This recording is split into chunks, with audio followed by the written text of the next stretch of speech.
उत्तर प्रदेश में विधानसभा चुनाव के महज 2 चरण बाकी हैं, लेकिन नेताओं की बयानबाजी चरम पर है।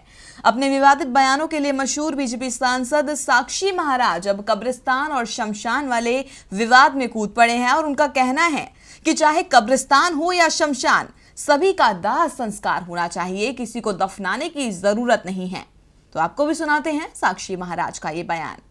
मोदी जी ने कहा है कि यदि कब्रिस्तान बने तो उसके बराबर में शमशान भी बने।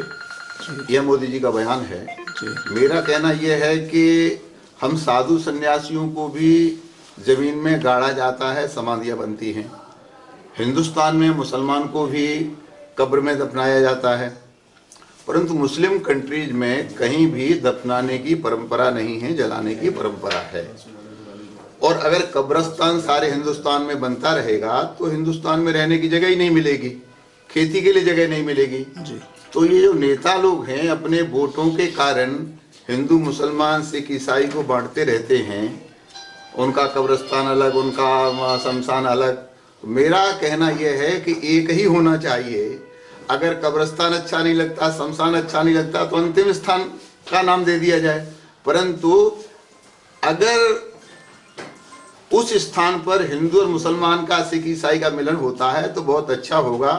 हिंदू के शरीर पर मुसलमान का दाह हो और मुसलमान के शरीर पर हिंदू का दाह हो, जमीन भी कम वेस्टेज होगी और एक रास्ता भी निकलेगा और इससे आतंकवाद पर भी लगाम लगेगी।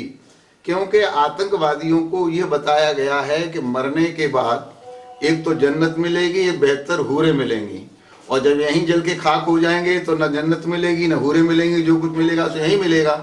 तो मेरा तो केवल उद्देश्य यह था कि देश की जमीन तो बहुत कम होती चली जा रही है, जनसंख्या बढ़ती चली जा रही है, और अगर कब्रिस्तान में हिंदुस्तान भर की जमीन चली जाएगी तो लोग रहेंगे कहाँ, कृषि कहाँ होगी और काम कहाँ होंगे, उद्योग कहाँ लगेंगे। इसलिए तो असहमत क्यों है आप? वही जानना चाह रहा था मैं। असहमत की क्या बात है? जमीन असहमत नहीं हूँ, मेरा एक बयान है। नहीं, अपने विचारों को अभिव्यक्त करना। भारत विश्व का सबसे बड़ा लोकतांत्रिक देश है जी। तो यहाँ पर मैं अपने वचनों को क्या सही रूप से भी व्यक्त नहीं कर सकता। मैं असहमत नहीं हूँ मोदी जी से। मोदी जी ने कहा है कि कब्रिस्तान के बराबर में शमशान भी होना चाहिए जी जी। मैं ये कहता हूं कि चाहे नाम कब्रिस्तान हो चाहे शमशान हो, दाह होना चाहिए, किसी को गाड़ने की आवश्यकता नहीं है। चाहे कोई साधु हो चाहे सन्यासी हो। आप भी जानते हैं कि आज भी बड़े बुजुर्ग लोगों के जब कोई मृत्यु हो जाती है तो अपने घर में कोई खेत में दफना लेता है, कहीं समाधि बना लेता है। अधिकांश साधुओं की समाधि बनती है तो 2-2.5 करोड़ साधु हैं, सबकी समाधि लगेगी तो कितनी जमीन चली जाएगी।